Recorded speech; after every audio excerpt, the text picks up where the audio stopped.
La tenue de ce colloque n'est pas le fruit du hasard.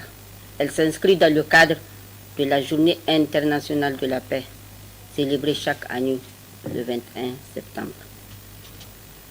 Mesdames et messieurs, nous savons tous que l'intelligence artificielle transforme profondément nos sociétés.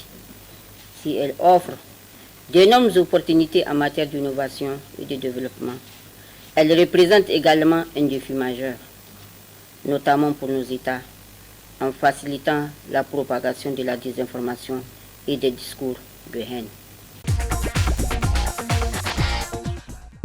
Au Niger, le projet Lafi Kibaru a enregistré des avancées significatives. Des milliers de jeunes, de femmes et de leaders traditionnels ont été mobilisés et formés pour devenir de véritables sentinelles du numérique.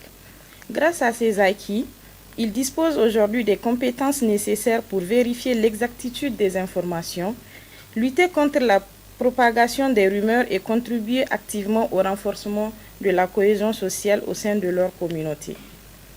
Ce colloque s'inscrit dans la continuité de nos actions et illustre le progrès réalisé dans l'utilisation du numérique comme outil de consolidation de la paix.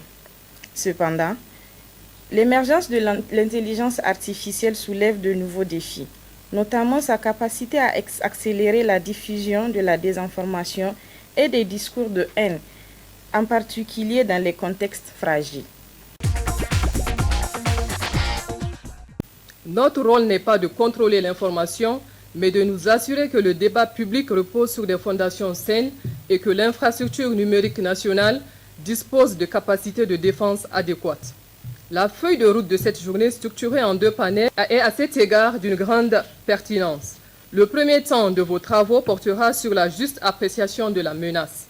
Comprendre l'interaction entre intelligence artificielle et désinformation est un prérequis indispensable.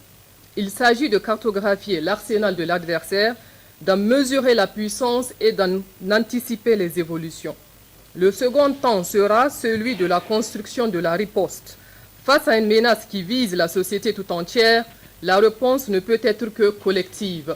Médias, société civile, chercheurs, régulateurs, communautés, il nous faut bâtir un bouclier de résilience, forger des alliances opérationnelles et développer des stratégies de contre-influence qui soient à la fois inclusives et efficaces. Les 60 experts réunis ici incarnent le capital humain sur lequel notre pays doit s'appuyer.